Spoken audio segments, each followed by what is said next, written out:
তানহা কাগজগুলো ছুঁড়ে মারলো মামুনের মুখের ওপরে। এই কাগজগুলো তৈরি করার জন্য মামুনকে 1 সপ্তাহ সময় দিয়েছিল তানহা, কিন্তু মামুন তা করতে পারে নাই। মামুনের কারণে তানহা আজকে প্রায় কোটি টাকার বিজনেস করতে পারলো না। রাগে চোখ মুখ লাল করেছে তানহা। এই বিজনেসটা করতে পারলে কোটি কোটি টাকা লাভ হতো তানহার কোম্পানির। যদি কাজ করতে মন না চায় আর কাজে মন না বসে, তাহলে চাকরি ছেড়ে দিয়ে চলে যেতে পারেন আপনি। আসলে ম্যাম, আমি ঠিক করেই করেছি, কিন্তু কি থেকে কি যে হয়ে গেল বুঝতে পারলাম না। আমি বিশ্বাস করেন ম্যাম, দিনরাত এক করে সব কাগজ আমি তৈরি করেছিলাম, কিন্তু আমি নিজেই বুঝতে পারতেছি না এরকম কেমন করে হলো। আপনি কি করেছেন আর কি করেন নাই তার প্রমাণ তো এই কাগজগুলো দিতেছি। নাকি আপনি আমার কোম্পানির ভালো চান না? আর সব কিছু বা কেমন করে ভালো করে করবেন? আপনার তো ঠকানোর অভ্যাস খুব ভালো করেই আছে। আপনি দয়া করে এসব কথা বলবেন না ম্যাম। সত্যি আমি আপনার কোম্পানির ভালো চাই। তাছাড়া আপনি তো ভালো করেই জানেন আমি কেমন। আমার চেয়ে আপনাকে কেউ বেশি চেনে না তা জানি, আর আপনি কেমন সেটাও আমি জানি ভালো করে। আপনার মতো মানুষ যেখানে যার কাছে গেছে তাকে ঠকিয়েছে আর তার ক্ষতি করে ছেড়েছে। তাই তো আপনি আমার কোম্পানিকে পথে বসাতে চান। সরি ম্যাম, এমন ভুল আর হবে না কখনো। ঠিক আছে, এবারের মতো ভুল ক্ষমা করে দিলাম। এরপর যদি এমন ভুল করেন তাহলে তো বুঝতেই পারতেছেন। অবশ্যই ম্যাম, জানি, আর মনে করিয়ে দিতে হবে না। এতগুলো অফিসের মানুষের সামনে কনফারেন্স রুমে মামুনকে ঠিক এইভাবে কথাগুলো শোনালো। আর না শুনিয়ে কোনো উপায় আছে? তার কারণেই তো অন্য একটা কোম্পানির সাথে এত সুন্দর ডিলটা হলো না। তানহাকে এর আগে কখনো এমন রেগে যেতে দেখে নাই এই অফিসের কেউ। ম্যাম, এখন কি আমরা যেতে পারি নাকি আর কোনো কাজ আছে?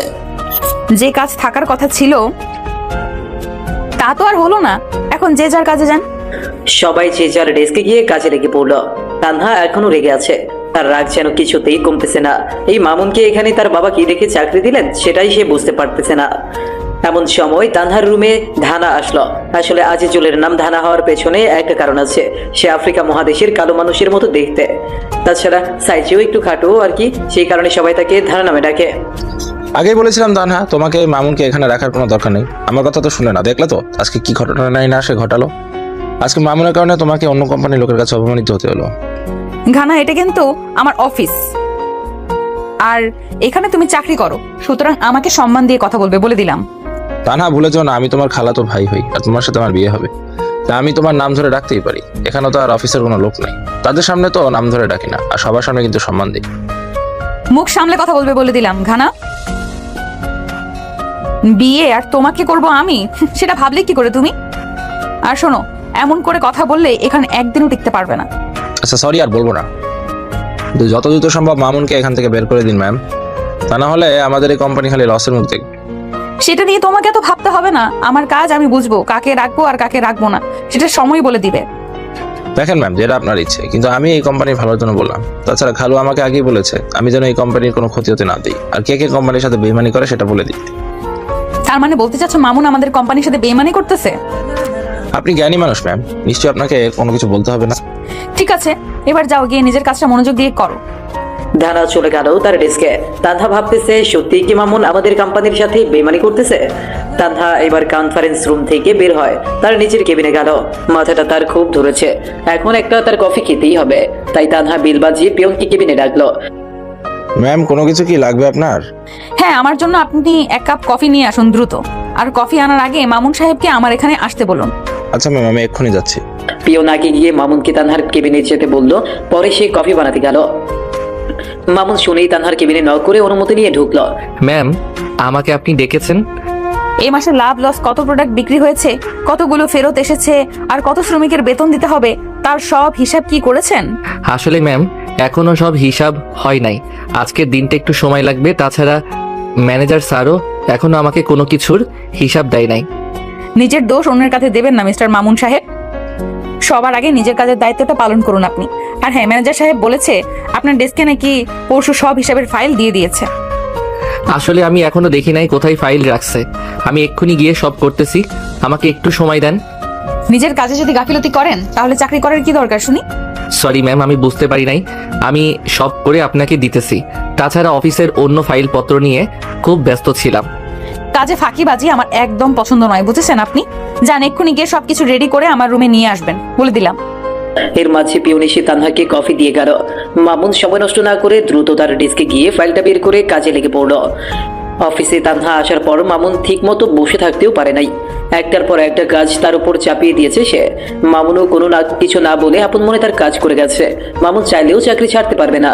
প্রথমত তার পরিবার আছে, দ্বিতীয়ত এখানে চাকরি নেওয়ার আগে কিছু পেপারে সই করেছে, সেখানে কিছু শর্ত আছে। চাকরি ছাড়তে হলে 10 লক্ষ টাকা দিয়ে চাকরি ছাড়তে হবে। যেখানে মামুন এই চাকরির বেতনের উপর নির্ভর করে চলে, সেখানে এত টাকা কোথা থেকে দিবে? তাই তো সব মুখ বুঝে সহ্য করে মামুন। ম্যাম, আমাকে কেন ডাকলেন আবার? কোনো কিছু কি প্রয়োজন আপনার? না, এখন তেমন কিছু লাগবে না। আমি এখন লাঞ্চ করার জন্য বের হচ্ছি, আপনিও লাঞ্চ করে নেবেন। আমার ফিরতে একটু দেরি হবে। ম্যানেজার কি বলে সে অনুযায়ী কাজ করবেন। ঠিক আছে ম্যাম, সব বুঝতে পেরেছি। আর শোনেন, মামুন সাহেবকে বলে দিবেন কাজ শেষ না করে যেন আজকে বাসায় না যায়। আচ্ছা ম্যাম, আমি বলবো মামুন সাহেবকে। আপনি কি এখনই বেরোবেন? হ্যাঁ, লাঞ্চের সময় হয়ে গেছে, বের হতে হবে আমাকে এখন। তানহা লাঞ্চ করার জন্য বের হয়ে গেল। যাওয়ার সময় দেখলো মামুন তার ডেস্কে বসে কাজ করতেছে, কিন্তু তার আশেপাশের সবাই লাঞ্চ করার জন্য বের হয়ে গেছে।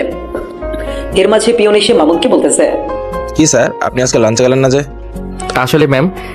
আসলে ম্যামকে আজকের মধ্যেই ফাইলটা রেডি করে দিতে হবে। স্যার, এভাবে আর কতদিন লাঞ্চ না করে এভাবে কাজ করে যাবেন? এভাবে কাজ করলে তো আপনি অসুস্থ হয়ে যাবেন। এছাড়া কোনো উপায় নেই। অফিসের সব কাজের দায়িত্ব তো আমার উপরে চাপিয়ে দিয়েছে। কি করব বলুন? কাজ না করলে যদি চাকরি যায়, তখন আমার পরিবার চলবে কি করে?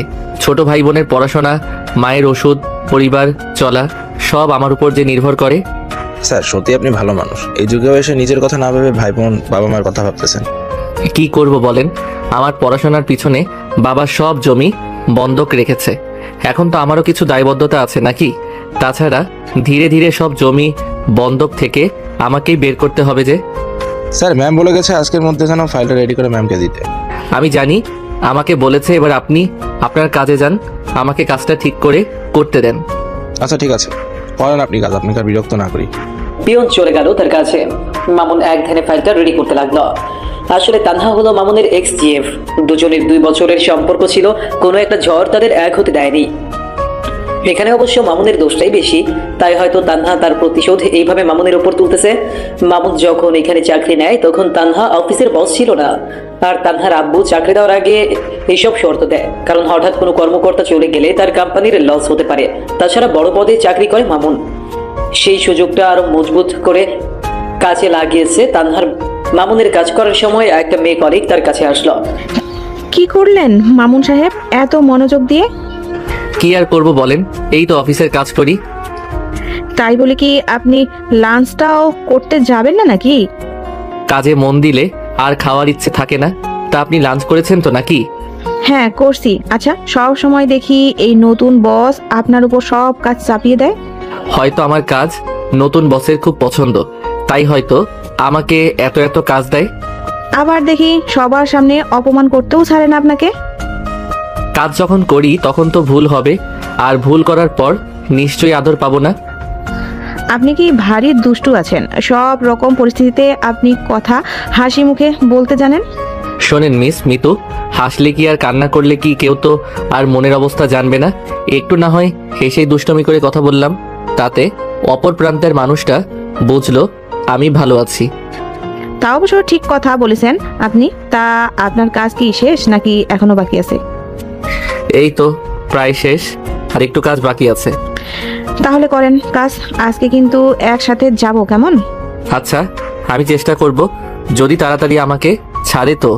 তানহা কিন্তু অফিসে ঢোকার পথে মামুন আর মিতুর কথা বলা দেখে ফেলেছে। তানহা যে অফিসে এসেছে মামুন আর মিতু দুজনের কেউই জানে না।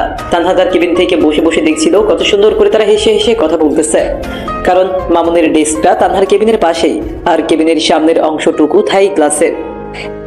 মিতু আর মামুনের কথা শেষ হলে তানহা পিয়নের দ্বারা মামুনকে তার রুমে সেখানে ডাকলো। ম্যাম, আমাকে ডেকেছিলেন নাকি? তা ফাইল কি রেডি হয়েছে নাকি আর 3-4 দিন সময় লাগবে? ম্যাম, আর একটু বাকি আছে, হিসাবটা মিলালে হয়ে যাবে। সময় তো লাগবেই আপনার, এটা তো আর অফিস না, এটা হলো প্রেম করার পার্ক। সরি ম্যাডাম, ঠিক বুঝলাম না আমি। বুঝবেন কি করে? খুব তো হেসে হেসে হেলে দুলে প্রেমালাপ করলেন এতক্ষণ। অফিসে যে বস এসেছে সেদিকে তো কোনো খেয়ালই নেই। তা প্রেম যদি করতেই হয় পার্কে করেন, সিনেমা হলে গিয়ে করেন। অফিসে কাজ না করে প্রেম করার জন্য নিশ্চয়ই বেতন দেই না। আসলে ম্যাম, কাজ করতে করতে একটু হাঁপিয়ে গিয়েছিলাম। হঠাৎ মিস মিতু আসলো আর জিজ্ঞেস করলো লাঞ্চ করেছি কিনা আর অফিসের কোন ফাইলটা করতেছি। এত মিথ্যা বলতে হবে না, আমি মানুষ চিনি। যান, 30 মিনিটের মধ্যে ফাইলটা রেডি করে আনবেন, বলে দিলাম। আচ্ছা ম্যাম, ধন্যবাদ। মামুনের আজকে ফাইলটা দেওয়ার কথা ছিল, কিন্তু ম্যানেজার স্যার কখন কবে ফাইল তার ডেস্কে রেখেছে সেটা মামুন জানে না। এইদিকে তানহা ভাবতেছে সত্যি কি মামুন লাঞ্চ করে নাই, নাকি ভার্সিটি জীবনের মতো মিথ্যা বলতেছে। তাই শিওর হওয়ার জন্য তানহা পিয়নকে আবারও ডাক দিল। ম্যাম, মামুন স্যার ফাইল ঠিক করতেছিল। আমি অবশ্য তাকে বলেছিলাম যেতে, কিন্তু তিনি ফাইলটা শেষ করে আপনাকে দিবে। আচ্ছা ঠিক আছে, আপনি এখন যান। আর হ্যাঁ, ম্যানেজারের রুমে গিয়ে ওনাকে বলবেন ম্যাডামের যে অন্য একটা কোম্পানির সাথে যৌথ কাজের ফাইল দেওয়া ছিল সেটা যেন তাড়াতাড়ি দিয়ে দেয়। মাফ করবেন ম্যাডাম, আপনি কি জন্য কোনো নতুন কোম্পানির সাথে মিলে আরো শেয়ারে নতুন কোম্পানি করতে যাচ্ছেন? হ্যাঁ, নতুন কোম্পানির সাথে শেয়ার হয়ে আরো বড় একটা কোম্পানি করতেছি, কিন্তু এটা আপনাদের বড় বস মানে আমার বাবার বন্ধু আর আমার বাবা মিলে করতেছে। ওটার কাজ অবশ্য শেষ প্রায়। দেশের 42টা জায়গায় এটার কোম্পানি হচ্ছে, আর সব ধরনের প্রোডাক্ট তৈরি করা হবে কিছুদিনের মধ্যে। আমরা নতুন কর্মচারী নিব সেখানে, কিন্তু সবকিছু পরিচালনা হবে আমাদের এই অফিস থেকে। আচ্ছা ম্যাডাম, আমি তাহলে যাই। এবার ম্যানেজার স্যারের কেবিনে ফাইলটা নিয়ে আসার জন্য। পিয়ন তানহার কেবিন থেকে বের হয়ে ম্যানেজারের কেবিনে গেল। ম্যানেজারের কাছ থেকে ফাইল নিয়ে আবারও তানহার কেবিনে আসবে এমন সময় তার হাত থেকে ফাইলটা কেড়ে নিল। পিয়নকে আটকে দেয় সেই ঘানা, না পিয়নের হাত থেকে ফাইলটা কেড়ে নেয় সে। পিয়ন অনেক জোর করে ফাইলটা আবারও তার কাছে নেয়। এতে করে ধারা আরো বেশি রেগে যায়। কিরে, এই ফাইলটা তুই নিলি কেন আমার কাছ থেকে?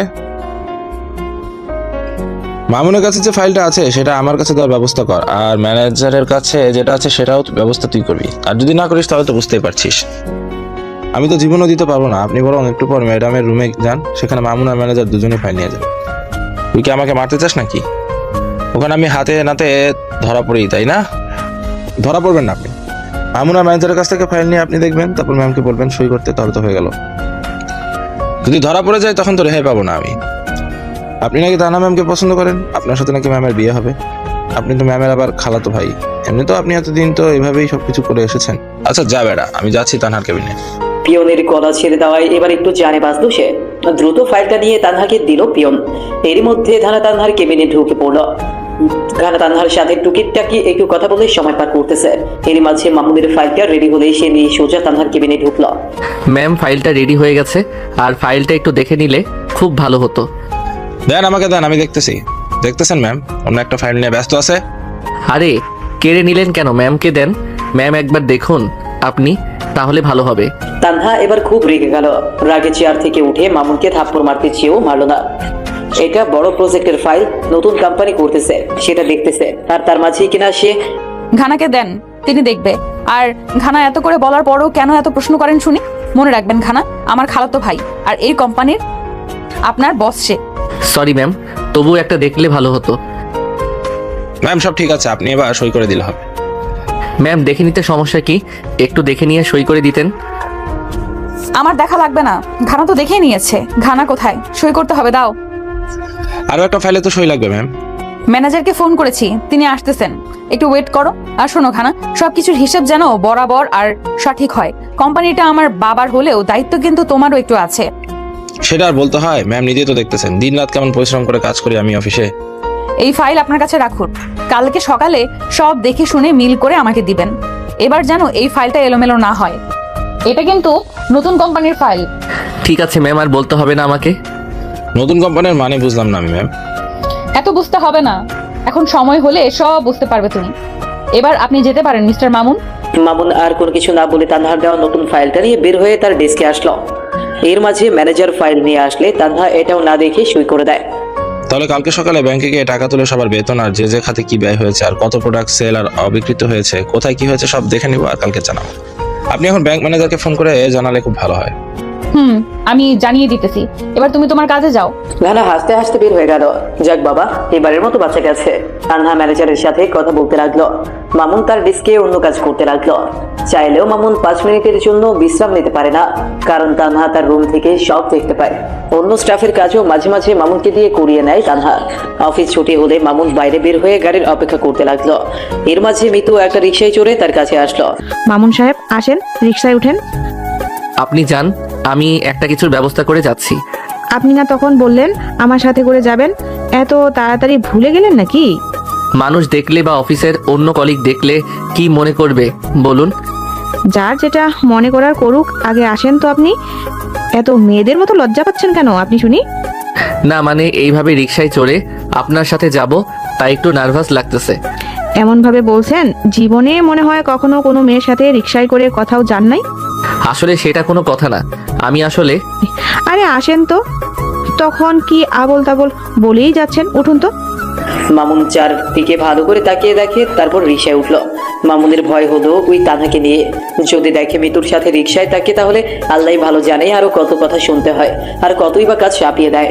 যখন দেখলো তানহা নেই তখন একটু শান্তি পেল মামুন, কিন্তু মামুন কি জানে আড়াল থেকে সব দেখে ফেলেছে তানহা। দুজনে পাশাপাশি বসে রিকশায় উঠে যেতে লাগলো। তানহার তো প্রচুর রাগ উঠে গেল, পারে না এখানেই মামুনকে ধরে ইচ্ছে মতো থাবড়ায়। কি হলো, এমন করে নড়তেছেন কেন শুনি? ঠিক মতো বসে থাকুন না। ইয়ে মানে এভাবে কখনো কারোর সাথে যাই নাই তো, তাই আপনি বরং হাতটা ছেড়ে দিয়ে বসুন না। না, হাত তো ছাড়বো না, আমার এভাবেই যেতে খুব ভালো লাগতেছে। আমার তো একটু ভালো লাগতেছে না। এত মেয়েদের মতো লজ্জা কেন শুনি? একটু ঠিকঠাক ভাবে থাকলে কি হয়? আমি কি বাঘ নাকি ভাল্লুক? আমি তো কোনোদিন অপরিচিত কারোর সাথে এভাবে যাইনি কখনো, তাই কেমন লাগতেছে। কি বললেন আপনি? আমি আপনার অপরিচিত? নামুন রিক্সা থেকে, যেতে হবে না। আরে আরে রাগ করেন কেন মিস মিতু, আমি আসলে ওভাবে বলতে চাইনি। তো শুনি কিভাবে বলতে চেয়েছেন? আপনি যেভাবে হাতের ভিতরে দিয়ে হাত ধরে আর আমার কাঁধে মাথা রেখে যাচ্ছেন, এইভাবে প্রেমিক প্রেমিকা আর স্বামী স্ত্রী যায়, আর আমরা তো এগুলার কোনো নাই নই। নয় হতে কতক্ষণ শুনি? বুঝলাম না কি বললেন। আরে শালা, তোকে যে আমি পছন্দ করি, ভালোবাসি, এটা বুঝিস না? কিছুদিনের মধ্যেই তোকে বিয়ে করবো, বুঝলি? কি হলো, চুপ করে আছেন যে? আর এইভাবে বিড়বিড় করে কি বলেন? সময় হলে সব বুঝবেন, এখন চুপ করে থাকুন আর যেভাবে যাচ্ছি যেতে দেন। মামুনের হাতের ভেতরে হাত দিয়ে দুজনে রিকশায় করে যে যার বাসায় চলে গেল। মামুন ফ্রেশ হয়ে আগে খেতে বসলো। খাওয়া শেষ করে ফোন বের করে বাড়িতে ফোন দিয়ে সবার সাথে কথা বলে নিল। পরের দিন মামুন ঘুম থেকে উঠে দেখে অফিসের সময় প্রায় শেষ। দ্রুত উঠে কোনো রকম হাত মুখ ধুয়ে অফিস চলে আসলো। আসা মাত্র পিয়ন জানালো মামুনকে তার বস ডাকতেছে। ম্যাম আমাকে ডেকেছেন? হ্যাঁ ডেকেছি। সময় কি দেখেছেন কয়টা বাজে এখন? আপনার অফিসে আসার সময় কি 10টা 15 মিনিটে নাকি? সরি ম্যাম, ঘুম থেকে উঠতে একটু দেরি হয়ে গেছে। ঘুম থেকে তো উঠতে দেরি হবেই আপনার। রাস্তায় রিকশায় উঠে প্রেম করেন নিশ্চয়ই, ফোনে সারা রাত গার্লফ্রেন্ডের সাথে কথা বলতে দেরি হয়েছে। না না ম্যাম, ওসব আমি করি না তো, সত্যি ঘুম থেকে উঠতে দেরি হয়ে গেছে। সত্যি তো আপনি প্রেম করেন না, আপনি তো মেয়েদের সাথে টাইম পাস করেন আর তার থেকে টাকা পয়সা খান। আপনাকে তো চেনা আছে আমার, আপনি কিরকম। ম্যাম আমাকে আপনি সত্যিই ভুল বুঝতেছেন, আমি আসলে ওরকম কিছুই করি না, আপনার কোথাও ভুল হচ্ছে। হাসালেন আপনি আমাকে। আমার চেয়ে এই শহরে আপনাকে কেই বা বেশি চিনবে, আর আপনি কি রকম সেটা আমার ভালো করেই জানা আছে। সরি ম্যাম, আর কখনো দেরি করে আসবো না অফিসে। আরে সমস্যা নেই, এটা তো আপনার বাপ দাদার অফিস, যখন খুশি আসবেন, কাজ করারও দরকার নেই, আবার যখন মন চায় চলে যাবেন। ম্যাম প্লিজ, বললাম তো সরি, এরকম আর হবে না। এই আপনি কাকে চোখ রাঙিয়ে কথা বলেন শুনি? ভুলে যাবেন না আপনি, ভুলে যাবেন না আপনি আমি আপনার অফিসের বস হই, বুঝেছেন? সরি, আর ভুল হবে না ম্যাম। কালকে যে ফাইলটা দিয়েছিলাম, যান সেটা নিয়ে আসুন। মামুন তো এবার চিন্তায় পড়ে গেল, সে তো ভুলে ফাইলটা বাসায় রেখে এসেছিল। কি হলো, এভাবে দাঁড়িয়ে আছেন কেন? যান ফাইলটা নিয়ে আসুন। আসলে ম্যাম ফাইলটা বাসায় রেখে এসেছি। তানহা তার চেয়ার থেকে উঠে এসে মামুনকে দিল এক ধাক্কা। অমনি মামুন নিচে পড়ে গেল। তানহার রাগ উঠতেছে, পারে না এখনই কানের নিচে কয়টা ধরিয়ে দেয়। আপনাকে 30 মিনিট সময় দিলাম, এই 30 মিনিটের মধ্যে যদি ফাইলটা এখানে না আসে, আপনাকে সোজা থানায় পাঠাতে বাধ্য হব আমি। ম্যাম 30 মিনিটে কেমন করে যাব, কেমন করে আসবো, একটু সময় দেন। তাছাড়া শহরে যা যানজট, সময় একটু লাগবে। বেশি কথা বলবেন না বলে দিলাম। আপনার জন্য গতকাল একটা ডিল এই কোম্পানির হয় নাই, সেম ভুল আবার আপনি করতেছেন। কনফারেন্স রুমে সবাই কিন্তু আমাদের অপেক্ষা করতেছে। আমি এক্ষুনি যাচ্ছি। আর সরি ম্যাম। মামুন আর কথা বাড়ালো না, কারণ সে ভালো করে বুঝতে পেরেছে তার কারণে কালকেও একটা ডিল হয় নাই, আবার আজকেও তার কারণে আরো একটা কাজে ফাইলের জন্য সবাই অপেক্ষা করতেছে। তানহা তাকে কালকেই ফাইল দেওয়ার আগেই বলেছিল খুব জরুরি ফাইল এটা। মামুন দ্রুত নিচে গেল, কিন্তু কোনো গাড়ি বা রিক্সা পাচ্ছে না। পাবে কি করে? তানহা তো আগেই সিকিউরিটি গার্ডকে বলেছে যাতে অফিসের আশেপাশে কোনো গাড়ি বা রিক্সা না দাঁড়ায়। মামুন সময় নষ্ট না করে দৌড়ানো শুরু করে দিল। দৌড়ে বাসায় গিয়ে ফাইল নিয়ে আবারও দ্রুত দৌড়ে সময়ে 2 মিনিট পরে অফিসে আসলো। তবুও সময়ের চেয়ে 2 মিনিট দেরি করে এসেছেন। আগে কনফারেন্স রুম থেকে আসি, আপনার ব্যবস্থা করতেছি আমি। আসলে ম্যাম রাস্তায় কোনো গাড়ি পাই নাই, তাই দৌড়ে গেছি, দৌড়ে আসছি। এত মিথ্যা বলতে হবে না, সব বুঝি আমি। আপনি এখন স্টোর রুমে গিয়ে মালের হিসাব নিয়ে আসুন। ঠিক আছে ম্যাম, যাচ্ছি আমি। মামুন তানহার কেবিন থেকে বের হয়ে স্টোর রুমে গেল। তানহা মনে মনে হাসতে লাগলো। সামান্য দৌড়েই হাঁপিয়ে গেলে। আর আমি 7টা দিন 7টা রাত তোমার অপেক্ষা করেছিলাম মামুন। আর কালকে মিস মিতুর সাথে রিক্সায় চেপে বসে গেলে আমাকে ঠকানোর আরো শাস্তি তোমাকে পেতে হবে। প্রতিটা দিন প্রতিটা রাত এখনো চোখের জল পড়ে আমার। মামুন স্টোর রুমে এসে দেখে সেখান থেকে ঘানা অনেক মাল ইতিমধ্যেই সরিয়ে ফেলেছে। কি ব্যাপার ঘানা সাহেব, আপনি এসব মাল কোথায় নিয়ে যাচ্ছেন? সেটা কি তোকে বলতে হবে আমার? যে কাজে এসেছিস সেই কাজ করে চলে যা। এই কাজের জন্য এসেছি, আগে বলেন আপনি এসব কোথায় নিয়ে যাচ্ছেন? সেটা আমার ব্যাপার, তোকে বলতে বাধ্য নই আমি। আমাকে বলতে বাধ্য আপনি, কারণ তানহা ম্যাম আমাকে এখানে পাঠিয়েছে। এখান থেকে এখন না গেলে সমস্যা হবে তোর, বলে দিলাম। দেখি কে কি সমস্যা করে আমার। তাই তোরা কি দেখতেছিস? শালাকে একটা চরম শিক্ষা দে, যাতে শালার একটা শিক্ষা হয়। মালগুলো আটকে দিতেছে। গান্ধার কথা মতো তার পোশাক গুন্ডাগুলো মামুনকে মারতে আসলো। কিসের কি গুন্ডাগুলো উল্টো মামুনের হাতে মার খেয়ে পালালো। মামুন এবার ঘানাকে ধরলো। ঘানা খুব ভয় পেয়ে গেল। দেখ মামুন, আমার গায়ে হাত তুলবি না, পরে কিন্তু তোর সমস্যা হবে বলে দিলাম। আগে তোকে সাইজ করব, তারপর দেখব কে সমস্যা করে। মামুন ঘানাকে ইচ্ছে মতো ঘুষি লাথি চর থাপড় দিতে লাগলো। মামুনের মার খেয়ে ঘানার নাক মুখ ফেটে রক্ত বের হতে লাগলো। মামুন টানতে টানতে ঘানাকে নিয়ে অফিসের ভেতরে যেতে লাগলো। কিন্তু অফিসে গিয়ে মামুন ঘানাকে নিয়ে অফিসে এসে দেখে সেখানে তানহা এবং তার আব্বু, তার সাথে আরো কিছু লোক। ঘানার নাকে মুখে রক্ত দেখে সেখানে থাকা সবাই ভয় পেয়ে গেল। মামুনের শরীরেও মারের চিহ্ন আছে, কিন্তু সেটা শার্টের ভেতরে। ঘানাকে এইভাবে টেনে নিয়ে আসাতে আর রক্তাক্ত দেখে তানহা এগিয়ে গিয়ে মামুনকে ঠাস ঠাস করে কয়েকটা থাপ্পড় লাগিয়ে দিল। মামুন অবাক হয়ে তানহার দিকে তাকিয়ে থাকলো। আপনার সাহস কি করে হয় আমার খালাতো ভাইকে মেরে এইভাবে রক্তাক্ত করার? আসলে ম্যাম, এই ঘানা সাহেব স্টোর রুমের মালামাল সরিয়ে ফেলার চেষ্টা করতেছিল। তানহা বিশ্বাস করো, আমি এরকম কিছুই করি নাই। মামুন নিজেই স্টোর রুমে এসে মালামাল সরিয়ে ফেলতে গেলে আমি বাধা দিই, আর তারপর সে আমার এই অবস্থা করেছে। ম্যাম, উনি মিথ্যা বলতেছে। কে সত্যি বলতেছে আর কে মিথ্যা বলতেছে সেটা তো স্টোর রুমে সিসিটিভি ফুটেজ বলে দিবে। সিকিউরিটি, দ্রুত সিসিটিভির ফুটেজ নিয়ে আসো এখানে। সিকিউরিটি তানহার কথা মতো নিয়ে আসলো সিসিটিভির ফুটেজ। সেখানে দেখতে পেল মামুন যা বলেছে সব সত্যি বলেছে। তানহা এগিয়ে গিয়ে ঘানার 2 গালে থাপ্পড় দিতে লাগলো। তাহলে এতদিন বলেন নাই কেন আপনি আমাকে? শুনি। তোমাকে নিজের সন্তানের মতো মনে করতাম, আর সে তুমি এত বড় ক্ষতি করলে। হ্যালো, আমাকে মাফ করে দেন, আর এরকম ভুল হবে না। তুমি যে ভুল করে এসেছো এতদিন, তার কোনো ক্ষমা নেই। তোমার ভুলের কারণে অফিসে যাদের চাকরি দিতাম তাদের শর্ত জড়িয়ে দিতাম। তুমি কারো ভুল আর সাজা পাবে, অন্য কেউ তা হবে না আর। দেখেছো আব্বু, নিজের খালার ছেলে সে আমার, সেই খালার ছেলে কিভাবে পিছে ছুরি বসালো। কথায় আছে না, সর্ষের মধ্যে ভূত, সেটা আবারও প্রমাণিত হলো। আমি থানায় ফোন দিয়েছি, পুলিশ আসতেছে। তোমার সাথে তানহার বিয়ে দিতে চেয়েছিলাম, এই কোম্পানির মালিক তোমাকে বানাতে চেয়েছিলাম, আর সে তুমি কিনা কোনো কিছু না পাওয়ার আগে চুরি করা শুরু করে দিয়েছো। আব্বু চুরি না ডাকাতি করা শুরু করেছিল। হ্যালো, আমাকে মাফ করে দেন, এরকম ভুল আর করবো না। আমাকে দয়া করে পুলিশের হাতে তুলে দেবেন না। তানহা, তোমার সাথে তো আমার বিয়ে হবে, প্লিজ তুমি কিছু বলো। চুপ কর, চোরের বাচ্চা চোর। কে তোকে বিয়ে করবে শুনি? তোর মতো চোরকে রাস্তার মেয়েও বিয়ে করবে না। এর মাঝে পুলিশ এসে ঘানাকে ধরে হাতে হ্যান্ডকাফ পড়ালো। প্লিজ খালু, আমাকে ভাই পুলিশে দিবেন না। আরে তোকে তো আমরা এতদিন খুঁজছিলাম, এই চৌধুরী সাহেবের আত্মীয় বলে ধরে নাই। ধন্যবাদ চৌধুরী সাহেব, এরকম একটা মাদক ব্যবসায়ী আর ধর্ষককে আমাদের হাতে তুলে দেওয়ার জন্য। ধর্ষক? হ্যাঁ ম্যাডাম, কত মেয়ের জীবন যে নষ্ট করেছে এই শহরে, আর তার মাদক ব্যবসা সবার থেকে বড়। শুধু এতদিন বেঁচে গেছিল আপনার বাবার জন্য আর আপনাদের আত্মীয় বলে। খালু, তানহা কাজটা ভালো করলেন না, অনেক বড় খেসারা দিতে হবে আপনাদেরকে। আর মামুন আমাকে ধরিয়ে দিয়ে হিরো মনে হচ্ছে না। একবার বের হই তখন বুঝবে এই আজিজুল ওরফে ঘানা কি জিনিস। আগে থানায় চল, তারপর বুঝবি পুলিশ কি জিনিস। পুলিশ ঘানাকে নিয়ে চলে গেল। সেখানে উপস্থিত থাকা সবাই অবাক হয়ে গেল, ঘানা এত খারাপ মানুষ। তানহার বাবার বন্ধু তাকে নিয়ে কনফারেন্স রুমে গেলেন, নতুন কোম্পানি কি করে চলবে, কি কি করবে ইত্যাদি। তানহা এগিয়ে আসলো মামুনের কাছে। আমি আসলে সরি মামুন সাহেব, আপনার গায়ে না জেনে শুনে হাত তোলার জন্য।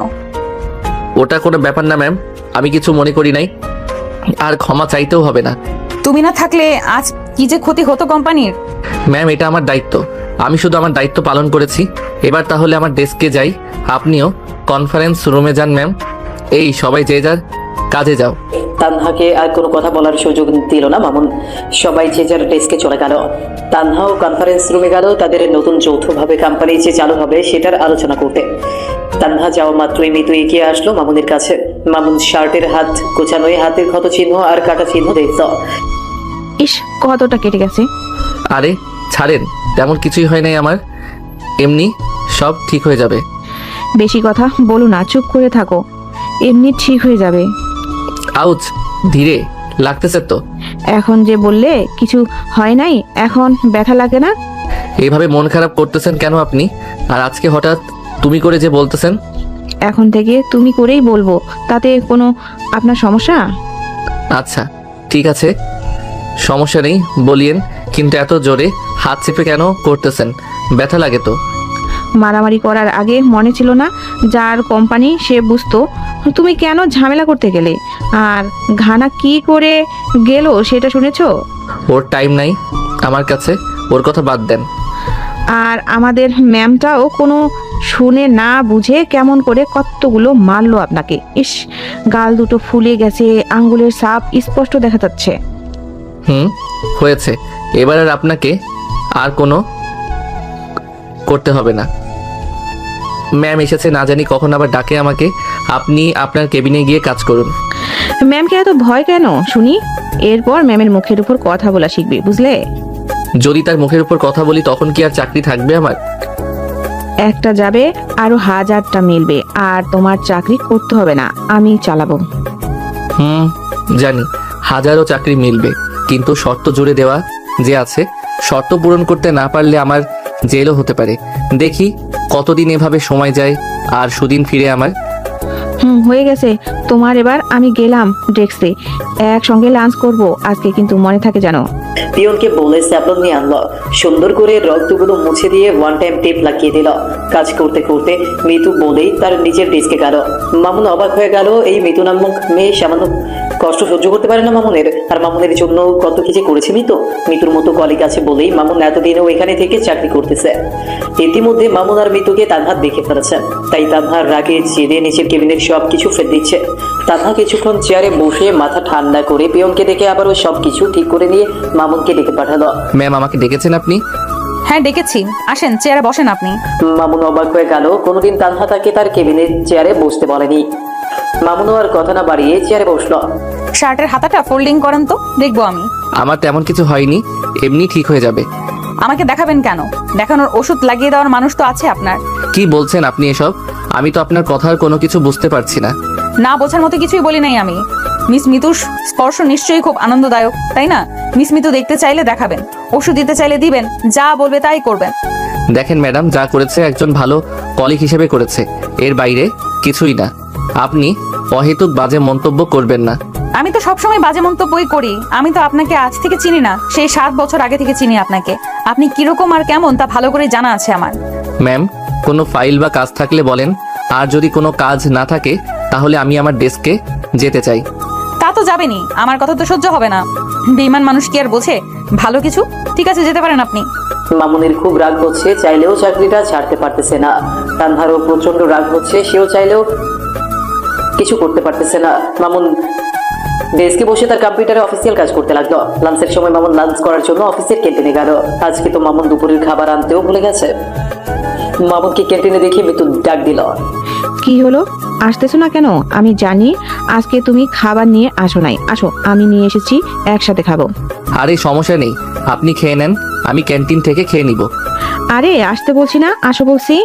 আপনার জন্য নিয়ে আসা খাবার আমি খেলে আপনি কি খাবেন শুনি? আমি দুজনের খাবার নিয়ে এসেছি, এসে তো দেখেন। মিতুর এত জোরাজুরিতে মামুন মিতু বসে থাকা টেবিলে গেল, গিয়ে দেখে সত্যি তো দুজনের খাবার নিয়ে এসেছে, তবে ভাত তরকারি নয়, বিরিয়ানি নিয়ে এসেছে।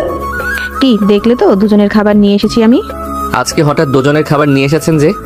তোমাকে খাওয়াবো বলে নিয়ে এসেছি আমি। যদি আজকে আমি খাবার নিয়ে আসতাম তখন কি করতেন? তখনও জোর করে হলেও আমার নিয়ে আসা খাবার খাওয়াতাম। আর আপনি দেখি বিরিয়ানি নিয়ে এসেছেন আজকে। আমি জানি তোমার বিরিয়ানি খুব পছন্দ, তাই নিয়ে এসেছি। এখন আর এত বকবক করতে হবে না, নাও এবার খাও। দুজনে হাসি মুখে বিরিয়ানি খেতে লাগলো। ঠিক এইভাবে তানহাও কতদিন যে নিজ হাতে বিরিয়ানি রান্না করে নিয়ে এসে ভার্সিটিতে খাইয়েছে। তাদের দুজনের খাওয়া দূরের একটা টেবিল থেকে দেখতেছে তানহা।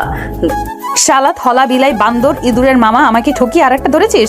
তোকে কি কম ভালোবেসেছিলাম আমি? শালা তোর বউয়ের প্রতি বছর 4টা করে জমজ বাচ্চা হবে, আমাকে কাঁদিয়ে সুখ খুঁজে পাবি না শালা। তোর জীবনটা বিষিয়ে তুলবো, অপেক্ষা কর শালা হনুমানটা। এই না ব্যথার ওষুধটা খেয়ে নাও, আর এটা হলো ঘা শুকিয়ে যাবার। আপনি এগুলো কোথায় থেকে আনলেন শুনি? এত প্রশ্ন করো কেন তুমি? খেতে বলছি, খাও তো। এভাবে কি থাকা যায় নাকি? আর ওষুধ খেলে দ্রুত ক্ষত চিহ্নগুলো ভালো হয়ে যাবে। আর এই যে তোমার 1 সপ্তাহের জন্য ঔষধ এনেছি, নিয়মিত খাবে। আমি তো যাওয়ার সময় নিতে পারতাম, আপনি কেন আনতে গেলেন? আনিয়েছি, বেশ করেছি। এখন এগুলো পকেটে রেখে দাও। এবার বলো বিরিয়ানিটা কেমন হয়েছে? হেভি হয়েছে, অনেক সুন্দর। কিন্তু আচ্ছা, বিরিয়ানিটা কোন দোকান থেকে নিয়ে এসেছেন? দোকান বা রেস্টুরেন্টে নয়, আমি নিজ হাতে রান্না করে নিয়ে এসেছি। সত্যি আপনার রান্নার হাত কিন্তু দুর্দান্ত, খেতে ভালোই লেগেছে আমার। সমস্যা নেই, আরো নিয়ে আসবো। যত খুশি মন চায় খাবেন। শালা কালো বান্দর, কোনোদিন কি এইভাবে আমাকে প্রশংসা করেছিলি? অন্য একটা মেয়ের সাথে লাইন মারতে ভালোই লাগে, তাই না? শালা ঠকবাজ বেঈমান, তোর কপালে শনি নিয়ে আসবে এই মেয়ে। তোকে শাস্তি দিবে না। ঠান্ডার দিনে পানিতে রাখবে আর গরমে উনুনের উপর রাখবে তোকে। শালা আমার সরল মনটা ভেঙে দিয়ে কি সুখ পাবি ভেবেছিস? জীবনেও সুখ পাবি না তুই। চলেন এবার যাওয়া যাক, এখানে আর না থাকি। থাকি না আর একটু? এখনো তো সময় আছে অনেক। নাকি আমার সাথে কথা বলতে মন চাচ্ছে না? এই শাকচুন্নি, অন্যের ব্যবহার করা বয়ফ্রেন্ডের সাথে কিসের এত পিরিতির আলাপ তোর? যেতে চাচ্ছে যেতে দিবি তুই, তাকে আটকাবি কেন? আর শালা ইঁদুরের মামা ওর কথা মতো বসে আছে, আর কি সুন্দর হেসে হেসে কথা বলছে। কি বলবো বলুন তো আপনাকে? কি আর বলবেন শুনি। আচ্ছা বলেন তো, বিয়ে কবে করবেন আর কেমন মেয়ে আপনার পছন্দ? বিয়ের হিসাব আপাতত নেই মনে। আগে ভাই বোনগুলোর পড়াশোনা শেষ হোক, প্রতিষ্ঠিত হোক, মা সুস্থ হোক, তারপর। সেটা না হয় বুঝলাম, কিন্তু কেমন মেয়ে পছন্দ আপনার? আমার কোনো পছন্দ নেই মা, বাবা যাকে বেছে দিবেন তাকেই বউ বানাবো। আমার কোনো আর শখ ইচ্ছে কোনোটাই নেই। প্রেম করে ছ্যাঁকা খেয়েছেন নাকি? ওই রকমই মনে করেন, তবে আমি মনে করি সব দোষ আমার আর আমার নসিবের। হ্যাঁ হ্যাঁ, বল বল, শাকচুনিটাকে বল কিভাবে আমাকে ঠকিয়েছিস শালা বান্দর। আবার বলে কি মা বাবা পছন্দের মেয়ে বিয়ে করবে। শালা কয়টা মেয়ে লাগে তোর? কত মেয়ের সাথে আর এরকম রং তামাশা করবি ইঁদুরের মামা? আরে ওসব বাদ দেন তো, অন্য কোনো দিন বলা যাবে আপনাকে। এখন চলেন, যেতে হবে, এখানে থাকতে মন চাচ্ছে না। তা একটু বলেন না শুনি। আমি কি কারো বউ হওয়ার মতো না মামুন সাহেব? আপনাকে যে পাবে সে সত্যি ভাগ্যবান মানুষ। এবার চলেন তো, আর থাকতে মন চাচ্ছে না। প্লেট রেখে দিল। কি আর করার, বাধ্য হয়ে মিতু উঠে সব গুছিয়ে রাখলো। মানে টিফিন বাটি আর কি পরিষ্কার করে নিল। মামুন উঠে যেতে ধরলো অফিসের ভেতরে। মিতু মামুনের পেছন পেছন যেতে ধরলো। মামুন অফিসে যে না ঢুকতে যাবে অমনি তার সামনে এসে পড়লো তানহা। মামুন তানহার চেহারার দিকে তাকিয়ে দেখে তার চোখ মুখ খুব লাল হয়ে আছে। মামুন কিছুই বুঝলো না তানহা কেন এমন রেগে আছে। তানহা মামুনের হাত টেনে ধরে তার কেবিনে নিয়ে গিয়ে ঠাস ঠাস করে দুটো লাগিয়ে দিল। তানহার এমন আচরণে মামুন তো আকাশ থেকে পড়লো। আমি কি অপরাধ করেছি ম্যাম, যার কারণে আমাকে থাপ্পড় মারলেন? এটা অফিস, এটা প্রেম করার জায়গা নয়, বুঝা গেছে? প্রেম করতে হলে পার্কে হোটেলে গিয়ে প্রেম করবেন। মুখ সামলে কথা বলবেন ম্যাম। আমি কি মুখ সামলাবো? নিজের চোখেই তো দেখলাম প্রেম লীলা। আসলে আপনি কি তা আমার চেয়ে ভালো কেউ জানে না। যেখানে আমি কোনো অন্যায় করি নাই সেখানে আপনি আমার গায়ে হাত তুলতে পারেন না। আর কি নিজ চোখে দেখেছেন আপনি? অন্যায় করেছেন কিনা সেটা নিজের মনকে জিজ্ঞেস করে দেখেন। কেন মিসমিতুর রান্না করা খাবার খাওয়া, ওষুধ দিল, সেগুলা খাওয়া আমি যে তখন দেখতে চাইলাম, তখন কি বলেছেন? আসলে আপনার মতো ছেলেকে আমার খুব ভালো করে চেনা আছে। আপনাকে কতবার বলতে হবে মিস মিতু আমার ভালো একজন কলিগ। অফিসে তো আরো অনেক ভালো কলিগ আছে আপনার, কই তাদের সাথে তো এমন পিরিতি দেখি না। আমাকে একবার বোকা বানিয়েছেন, আর বোকা বানানোর চেষ্টা করবেন না। আপনাকে আমি বোকা বানাই নাই, আর যা হয়েছে সব আপনার ভালোর জন্য হয়েছে। চুপ করুন আপনি, আপনার কোনো কথাই শুনতে চাই না আমি। এরপর যদি এসব প্রেম করার ইচ্ছা হয় আমার অফিসের না, পার্কে গিয়ে করবেন। এবার যান, গিয়ে নিজের কাজে মনোযোগ দিন। মামুনও আর কথা বাড়ালো না, কারণ সে জানে এখন তানহাকে যতই বোঝানো হোক না কেন সে বুঝবে না। তানহা প্রচুর চেদি মেয়ে, একবার যা বলবে তা করেই ছাড়ে। তানহা পিয়নকে দিয়ে মিতুকে তার কেবিনে ডেকে নিল। তো মিস মিতু, অফিসের কাজকর্ম কেমন লাগছে? হ্যাঁ ম্যাম, খুব ভালোভাবে চলছে। ম্যাম হঠাৎ এই কথা যে ডেকে নিয়ে জিজ্ঞাসা করলেন? অফিসের যেহেতু বস, তখন তো জিজ্ঞেস করতেই পারি। আচ্ছা এবার বলেন, আপনার মামুন সাহেবের প্রেম কেমন চলছে? কি যে বলেন না ম্যাম আপনি, আমার সাথে তার কেন প্রেম থাকবে? প্রেম না থাকলে নিজের ডেস্ক ছেড়ে উঠে এসে মামুন সাহেবের ডেস্কে বসে কথা বলেন, তার কোনো কিছু হলে ওষুধ লাগিয়ে দেওয়া, আবার বাসা থেকে তার জন্য খাবার নিয়ে আসা। না ম্যাম, প্রেম নেই তো আমাদের। আরে বলেন বলেন, কোনো সমস্যা নেই, এত লজ্জা পাবার কি আছে? আসলে ম্যাম, মামুনকে আমি পছন্দ করি, এমনকি মনে মনে তাকে ভালোবেসে ফেলেছি, কিন্তু বলতে পারি নাই। আপনি মামুন সাহেব সম্পর্কে কতটুকু জানেন শুনি? অফিসে যতটুকু দেখেছি জেনেছি আমার কাছে তাকে সেরা মনে হয়েছে। হাসালেন আমাকে। তার মতো ঠকবাজার বেঈমান দুনিয়ার দুটি আছে কিনা সন্দেহ। আপনাকে সাবধান করে দিলাম, নিজের ভালো চাইলে তার সাথে সম্পর্ক করিয়েন না। প্রেমে মরা জলে ডুবে না ম্যাম। আপনি তাকে চিনুন জানুন আর তার সম্পর্কে যাই বলুন, আমি পিছু হাঁটছি না। শোনেন তাহলে, এটা অফিস, এটা প্রেমের জায়গা নয়।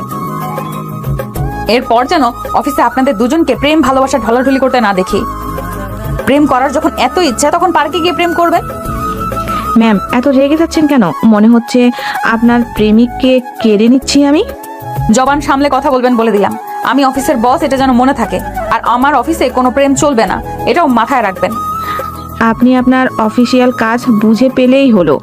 আমরা তো আর আপনার কোম্পানির কাজ বাদ দিয়ে কথা বলি না। আর একটা অফিসে একজন কলিগ আর একজন কলিগের সাথে কথা বলতেই পারে, খাওয়াতেই পারে, তার খোঁজ খবর রাখতে পারে। বুঝেছি, আমি যা করার সব আমাকেই করতে হবে। এবার যান, গিয়ে নিজের কাজ করুন আপনি। মিতু মন খারাপ করে চলে গেল তার ডেস্কে। তানহা বুদ্ধি খাটিয়ে মামুনের ডেস্ক আলাদা করে দিল, যাতে অফিসে থাকাকালীন মিতু মামুনের কাছে যেতে না পারে, কথাও বলতে না পারে। নতুন কোম্পানি চালু হলে মামুনের উপর আরো দায়িত্ব চাপিয়ে দিল তানহা। এখন চাইলেও আর নিচের ডেস্ক থেকে উঠতে পারে না।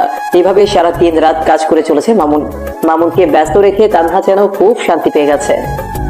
শোনেন মামুন সাহেব, সবাইকে জানিয়ে দিবেন এবার অফিসে পিকনিকের জন্য আমরা সবাই কক্সবাজার যাচ্ছি। সত্যি ম্যাম, এবার আমরা সবাই কক্সবাজার যাব। হ্যাঁ, এতে তো অবাক হওয়ার কি আছে। আর হ্যাঁ শোনেন, পরশু যাব, সবাই অফিসের সব স্টাফদেরকে জানিয়ে দিবেন। তারা যদি চায় তাদের বউ বাচ্চা, বয়ফ্রেন্ড, গার্লফ্রেন্ড, ভাই বোনের সাথে নিয়ে যেতে পারে। সবকিছুর ব্যয় বহন করবে আমাদের অফিস। আমি এক্ষুনি জানিয়ে দিতেছি সবাইকে ম্যাম। দাঁড়ান, আরো কথা আছে। এত তাড়াহুড়ো কিসে শুনি? নাকি কক্সবাজার যাবেন বলে নিজের প্রেমিকাকে জানানোর জন্য তর্স হয়েছে না? সরি ম্যাম, আপনি বলুন। কালকে অফিস সবার ছুটি। পরশু সবাই ঠিক অফিস টাইমের মধ্যেই যেন চলে আসে। অফিস টাইম শেষ হলে বাস কারোর জন্য অপেক্ষা করবে না।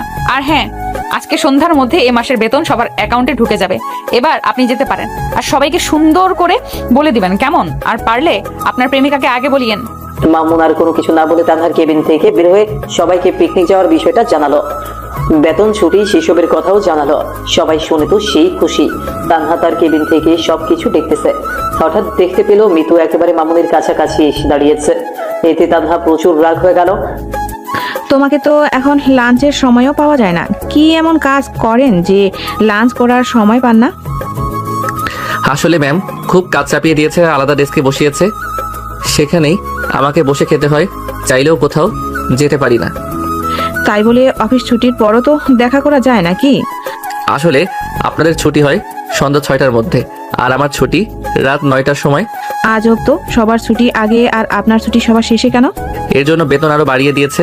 কি করব বলেন, চাকরি যখন করি তখন তো সব রুলস মেনে করতেই হবে। বুঝেছি। তবে আমি এখন থেকে সময় পেলে তোমার ডেস্কে যাব। আমারও কাজ খুব বেড়ে গেছে জানো। আচ্ছা, তোমার ফোন নাম্বারটা দাও তো। আচ্ছা নিন, 01785। শুনো, তোমার জন্য বাইরে অপেক্ষায় থাকবো। যখন তোমার ছুটি হবে তখন কিন্তু দেখা করবে। 3 ঘন্টা কেন অপেক্ষা করবেন আমার জন্য? আর পরশু তো আমরা সবাই একসাথে কক্সবাজার যাচ্ছি। এই জন্যই তো অপেক্ষা করব। কক্সবাজার যাব আর একটু মার্কেট করব না, তা কি হয় নাকি? তোমাকে সাথে নিয়ে মার্কেটে যাব, বুঝলে তুমি? ওরে বাবা, ম্যাম আসতেছে, আমি গেলাম। তানহা যখন দেখলো মিতুর সাথে অনেক সময় কথা বলতেছে মামুন, তখন তানহা আর তার কেবিনে না থেকে বের হয়ে আসলো। আসলে তানহা প্রথমে মনে করেছে পিকনিকের কথা বলতেছে, কিন্তু এতক্ষণ তো পিকনিকের কথা হবার নয়, তাই তো তানহা বের হয়ে এসেছে। আর তানহাকে দেখে মিতু তার কেবিনে চলে যাচ্ছে। মামুন পেছনে ঘুরে দেখে তানহা তার পেছনে দাঁড়িয়ে আছে। তো সবাইকে জানিয়ে দেওয়া হয়েছে। আপনার নাকি কেউ বাকি আছে? সবাইকে জানিয়ে দিয়েছি ম্যাম। তো সবাইকে জানিয়ে দেওয়া হয়েছে আপনার নাকি কেউ বাকি আছে? জানিয়ে দিলে এখানে কেন এখনো দাঁড়িয়ে আছেন শুনি? আর মিস মিতুর সাথে কি এমন এতক্ষণ কথা বললেন শুনি? ওই পিকনিকের কথা বলছিল আর কি। সবাইকে যখন বলেছেন তখন নিশ্চয়ই মিতুও ছিল, তিনিও শুনেছে। নাকি প্রেমিকা বলে আলাদা কিছু কথা বললেন? তা না হলে তার সাথে এত কথা কিসের শুনি? আসলে ম্যাম, মিস মিতু বলতেছিল তার সাথে নাকি আমার দেখা হয় না, কি করি নাকি এসব জিজ্ঞেস করলো। এই কয়েকদিন প্রেম করতে না পেরে এত উতলা হয়ে গেছেন দুজনে? বাহ, এত প্রেম, এত মোহব্বত, এত ভালোবাসা, তা এই সব তো আগে কখনো দেখি নাই আপনার মাঝে। দয়া করে ম্যাম ভুল বুঝবেন না, তার সাথে আমার কোনো সম্পর্ক নাই। যদি সম্পর্ক না থাকবে তাহলে তার সাথে কিসের এত আলোচনা আপনার? আপনার কি মনে থাকে না আপনি একটা অফিসে চাকরি করেন, সেখানে আপনাকে কাজ করতে হয়। আপনার প্রেম করার জন্য নিশ্চয়ই অফিস আপনাকে বেতন দেয় না? আপনাকে যতটুকু বলার জন্য পাঠিয়েছি ঠিক ততটুকুই বলে নিজের কাজে যাবেন, এটা মাথায় থাকে না? দুঃখিত ম্যাম, আমি এক্ষুনি আমার ডেস্কে যাচ্ছি। মামুন চুপচাপ চলে গেল। তানহার আরো রাগ বেড়ে গেল। এবার ঠিক মামুনের মতো কাজ চাপিয়ে দিল মিতুর উপরে। তানহা দেখতে চায় কেমন করে তারা দুজন কথা বলার সময় পায়। তানহা আবার তার কেবিনে চলে গেল। মিতুর আগে ছুটি হলে মিতু মামুনের জন্য বাইরে অপেক্ষা করতে লাগলো। আজকে একটু আগে মামুনের ছুটি হলো। মামুন বাইরে বের হয়ে মিতুকে খুঁজতে লাগলো। পেছন থেকে মিতু মামুনের কাঁধে হাত দিল। মামুন চমকে উঠে পেছনে তাকিয়ে দেখে মিতু হাসতেছে।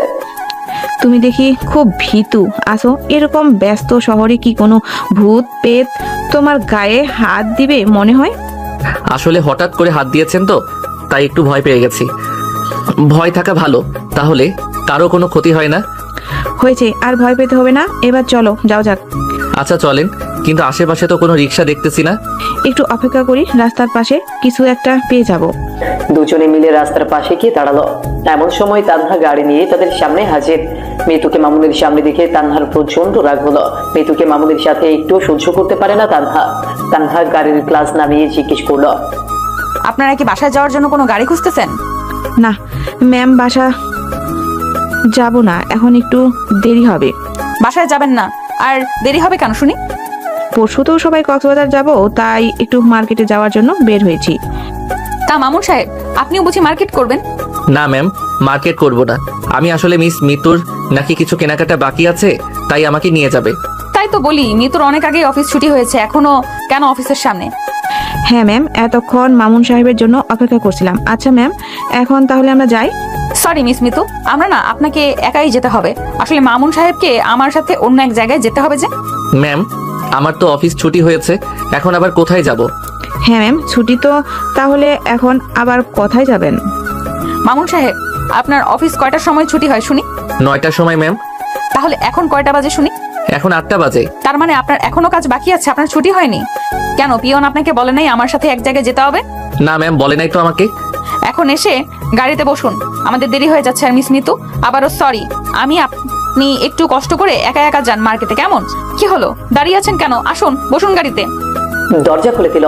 মামুন গিয়ে সামনের সিটে বসে পড়লো। আর তানহা নিচে গাড়ি ড্রাইভ করতে লাগলো। যখন তানহা দেখেছিল তারা দুজন কোথাও যাবে, তাই সে ড্রাইভারকে বিদায় দিয়ে নিজে গাড়ি নিয়ে মামুন আর মিতুর সামনে আসে। মিতু দাঁড়িয়ে দাঁড়িয়ে মামুন আর তানহার যাওয়া দেখতে লাগলো। ম্যাম, আমরা কোথায় যাচ্ছি একটু কি জানতে পারি? যেখানে যাচ্ছি সেখানে গেলেই তো জানতে পারবেন কোথায় যাচ্ছি আমরা। কিন্তু ম্যাম, আমার জানা মতে তো এদিকে কোনো ফ্যাক্টরি নাই আমাদের কোম্পানির। অবশ্যই কোনো ফ্যাক্টরি নাই, কিন্তু আপনার অফিস টাইম তো এখনো আছে। তবুও কি জানতে পারি না ম্যাম কোথায় যাচ্ছি আমরা? না মানে বাসায় গিয়ে বাড়িতে ফোন দিয়ে কথা বলা লাগতো। বাড়িতে কথা বলবেন, ভালো কথা। তা এখন ফোন দিয়ে কথা বলুন, কে মানা করেছে?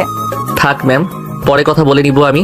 আসলে কেমন করে সে তার বাড়িতে কথা বলবে? তানহার সামনে যে বেতন পেয়েছে তা হিসাব করে বাড়িতে পাঠাতে হবে, আবার নিজে পুরো 1 মাস চলার জন্য রাখা লাগবে। এইসব কথা তো আর নিজের বসের সামনে বলা যায় না। তাছাড়া তানহা তার এক্স হয়। এইসব শুনলে হয়তো তানহা ঠিক আগের মতোই তার সাথে ব্যবহার করবে।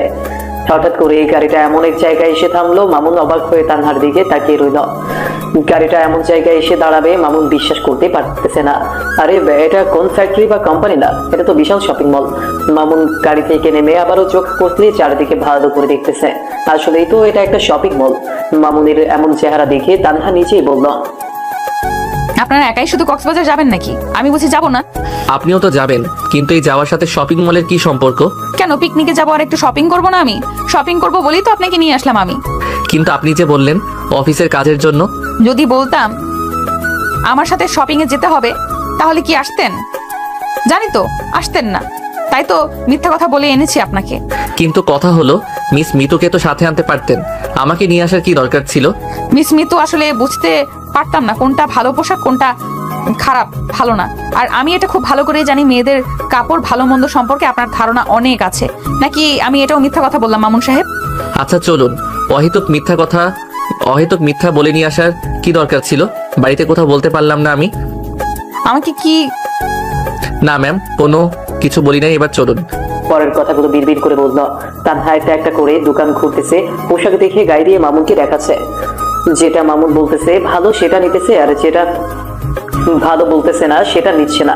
তানহা নিজের কেনাকাটা হলে মামুনকে নিয়ে ছেলেদের দোকানে গিয়ে মামুনের শরীরের মাপে শার্ট, প্যান্ট, টি শার্ট, হাত ঘড়ি, সানগ্লাস কিনলো।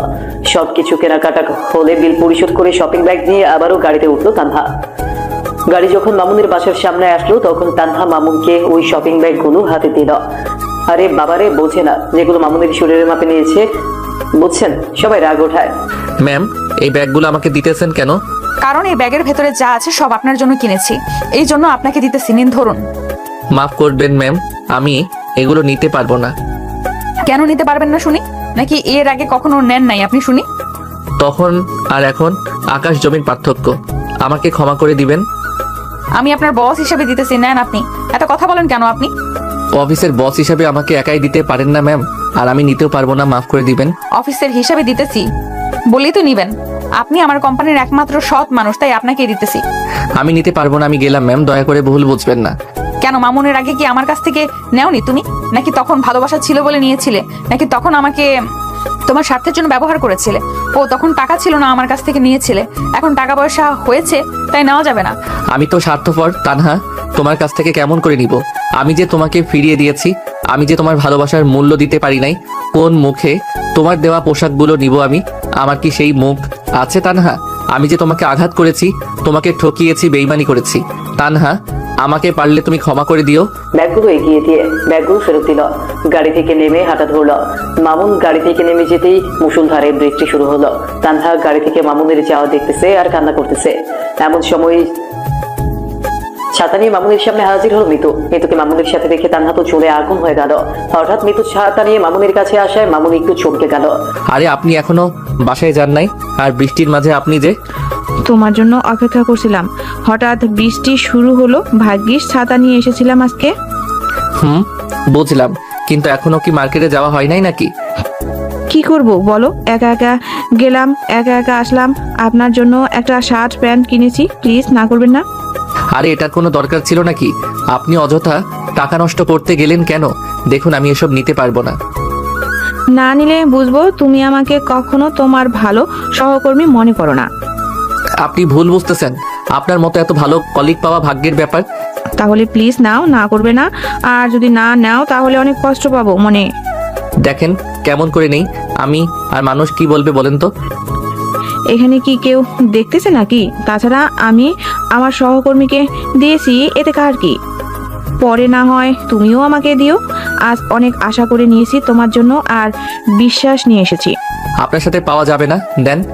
এবার খুশি তো আপনি? শুধু খুশি বলতেছো? মন তো চাচ্ছে জড়িয়ে ধরি তোমাকে। পরশু এগুলো পরে আসবে, কিন্তু মনে থাকে যেন। মামুন নিল। মিতুর কথা শেষ না হতেই ঠাস করে মামুনের গালে একটা থাপ্পড় এসে পড়লো। মামুন তাকিয়ে দেখে থাপ্পড়টা আর কেউ না, বরং তানহা তাকে মেরেছে। মিতু তো তানহার রাগে চেহারা দেখে ভয়ে শেষ। তানহা হাতের ইশারায় মিতুকে যেতে বলল। তানহার রাগ দেখে ভয়ে মিতু চলে গেল। মামুন বোকার মতো তানহার দিকে তাকিয়ে আছে। মিতু চলে যাওয়ার পর তানহা আরো 3-4টা থাপ্পড় মামুনকে মারলো। ম্যাম, পাগল হলেন নাকি? এভাবে থাপ্পড় মারতেছেন কেন আমাকে? মিসমিতো খেতে বললে খাওয়া যায়, কোনো জিনিস দিলে নেওয়া যায়, আর আমি কোনো কিছু দিলে, কোনো কিছু জিজ্ঞেস করলে তখন উত্তর আসে না। আসলে ম্যাম আপনি... তোমাকে খুব ভালো করে চিনি আমি। কয়টা মেয়ের জীবন নষ্ট করেছিস তুই, আর কত মেয়ের জীবন নষ্ট করতে চাস? আপনি আমাকে ভুল বুঝতেছেন ম্যাম, আমি ওরকম না। তুই কিরকম সেটা আমার থেকে ভালো কেউ জানে না।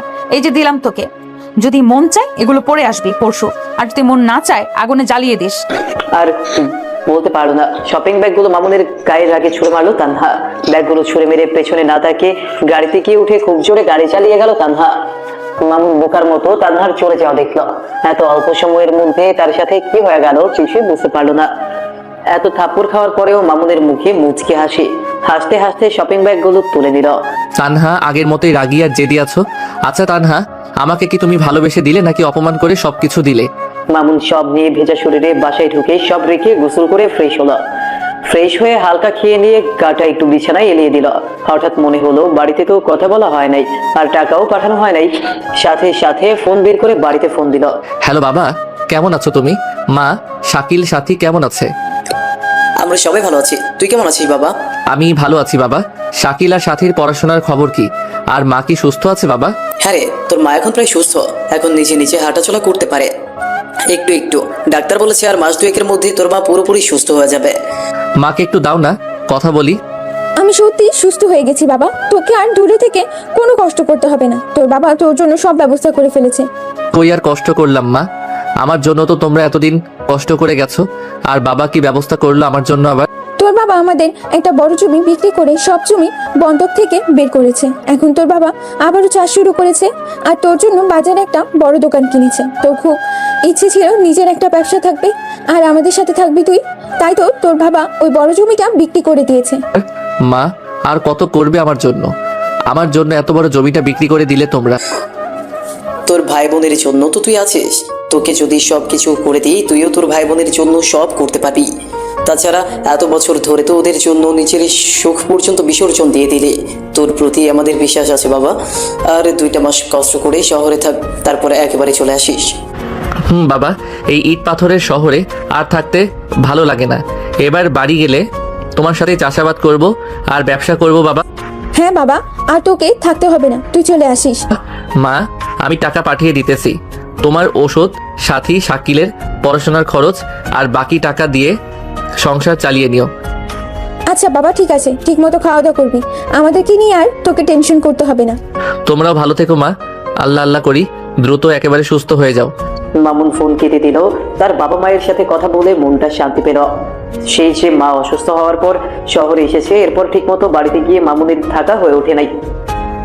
আজকে সব শুনে মামুন একটু খুশি হলো। অবশেষে বাড়ি একেবারের জন্য সে যেতে পারবে। মামুনের জন্য আর মায়ের জন্য সব জমি বন্ধ ছিল। মামুন শহরে থেকে পড়াশোনার পাশাপাশি টিউশন করানো, এরপর চাকরি, উফ কত ঝামেলা গেছে তার মাথার উপর দিয়ে। এর মাঝে আবারও ফোন আসলো মিতুর। কি করো এখন শার্ট প্যান্ট পরে? দেখছো গায়ে হয়েছে তোমার? এই তো শুয়ে আছি, আর এখনো পরে দেখি নাই, কালকে জানাবো। আচ্ছা ঠিক আছে, একটা কথা জিজ্ঞাসা করি, উত্তর দিবে তো? হ্যাঁ বলেন, জিজ্ঞাসা করবেন আপনি। আচ্ছা, ম্যাম এভাবে রেগে এসে থাপ্পড় মারলো কেন? আর কিসের ব্যাগ ছিল ম্যামের হাতে? ওই যে তার কথা শুনি নাই, মানে অফিসের কাজ আর কি তার জন্য হবে মনে হয়। ওগুলো কিসের ব্যাগ সেটা তো জানি না আমি। না না, আমার তো বিশ্বাস হচ্ছে না যে এরকম রেগে ছিল।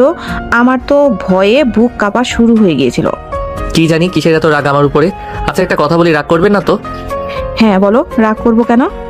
আপনি বিয়ে কবে করবেন শুনি? তুমি যেদিন বলবে সেদিন বিয়ে করব আমি। ফাইজলামও বাদ দেন, আমি সিরিয়াসলি বলতেছি। সত্যি করে বলেন না, আপনি কবে বিয়ে করবেন? তাহলে তোমাকে বিষয়টা কক্সবাজারে গিয়ে জানাই, কি বলো? নাকি তোমার শোনার খুব ইচ্ছে আছে? আচ্ছা সমস্যা নাই, কক্সবাজারে গিয়ে না হয় শুনবো। এখন রাখি, অনেক রাত হয়েছে, আজকে একটু শান্তি মতো ঘুমাই। মামুন ফোন কেটে দিল, কারণ মিতু একবার কথা বলা শুরু করলে ফোন কাটতে চায় না। আর মিতুর বিয়ের কথা জিজ্ঞেস করার কারণ হলো যাতে মিতু মামুনের সাথে একেবারে কম মেশে। কারণ মামুন জানে মিতু তার সাথে থাকলে তানহা সহ্য করতে পারে না। মিতু ফোন কেটে দিতে দেখে তানহা তাকে ফোন দিয়েছে।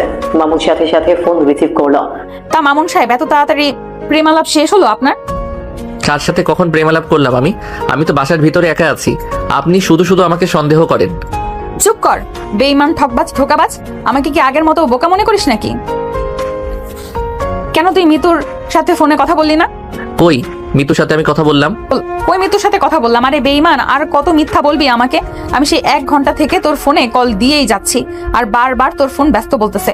ম্যাম, আমি বাড়িতে কথা বললাম আমার বাবা মায়ের সাথে, তাই হয়তো ফোন ব্যস্ত পেয়েছেন আপনি। আরে ধোকাবাজ, আর কত ধোকা দিবি? এত মিথ্যা কথা বলে তুই? তোকে হাড়ে হাড়ে চেনা আছে আমার।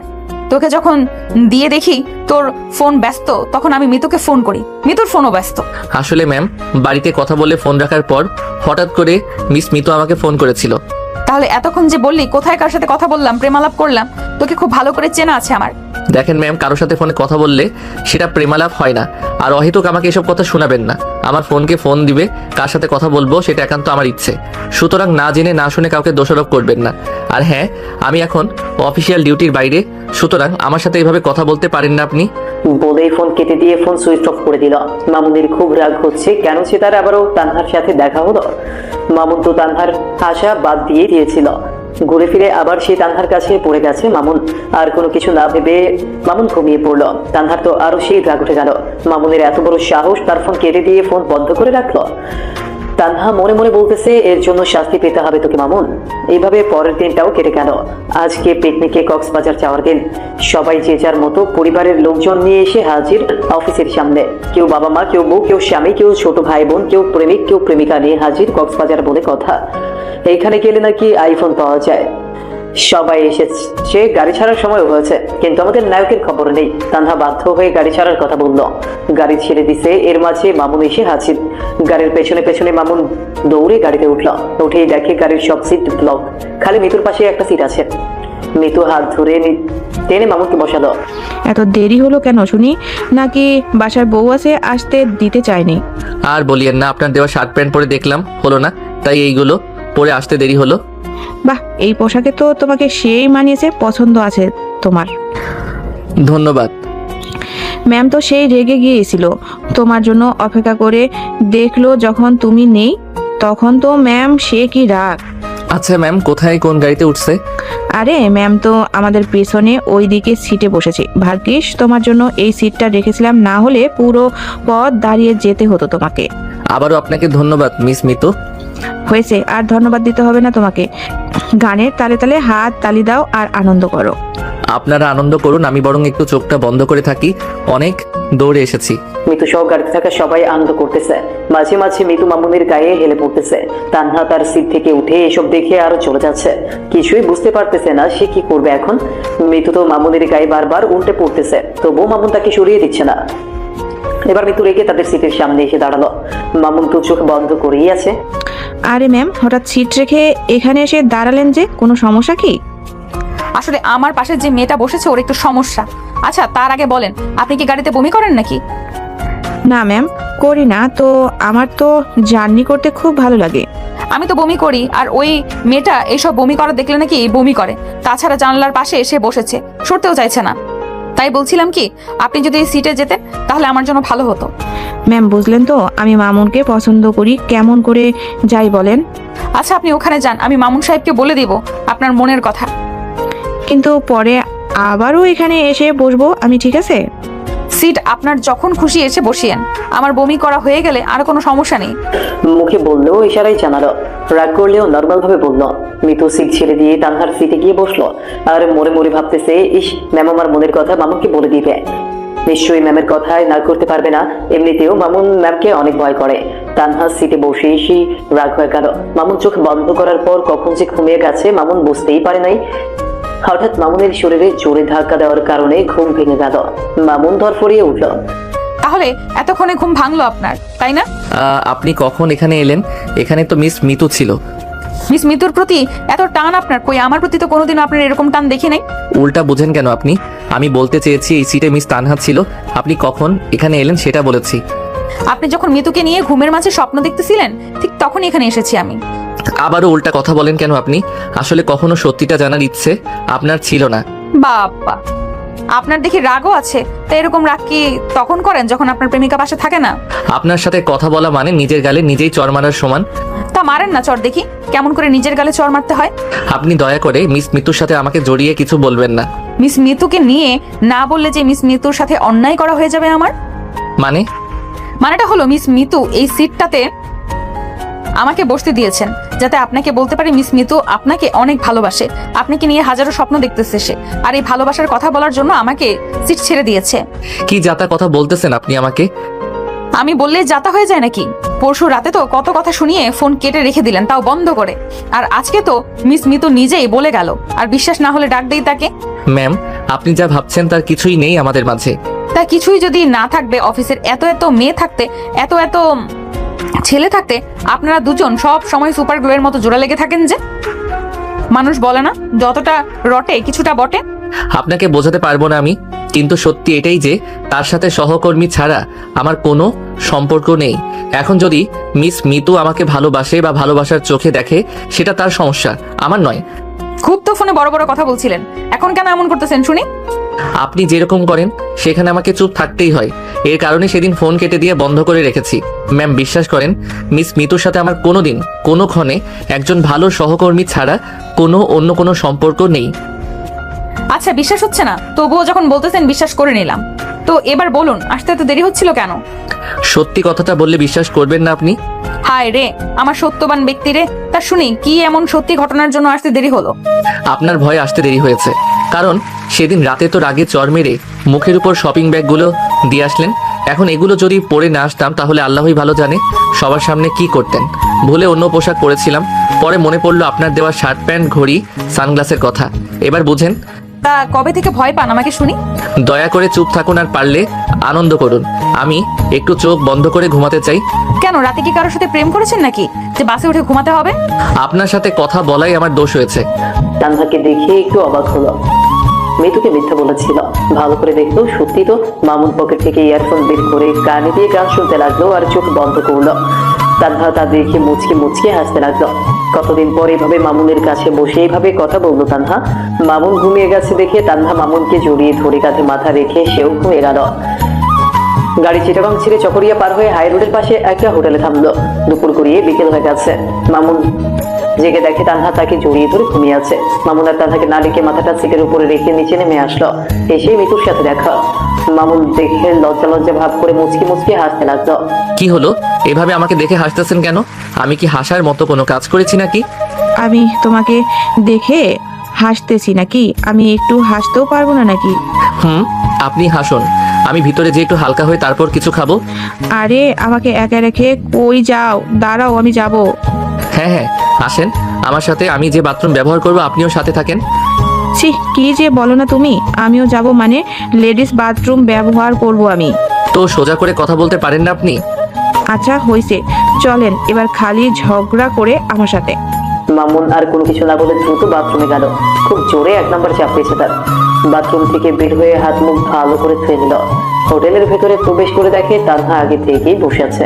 হঠাৎ মিতু মামুনকে তার সাথে বসতে দেখে তানহা ফিরতির আগে মামুন বাধ্য হয়ে তার কাছে গিয়ে বসলো। তানহা খাবার এগিয়ে দিল। মামুন আর না করতে পারলো না, দুজনেই খাবার খাচ্ছে।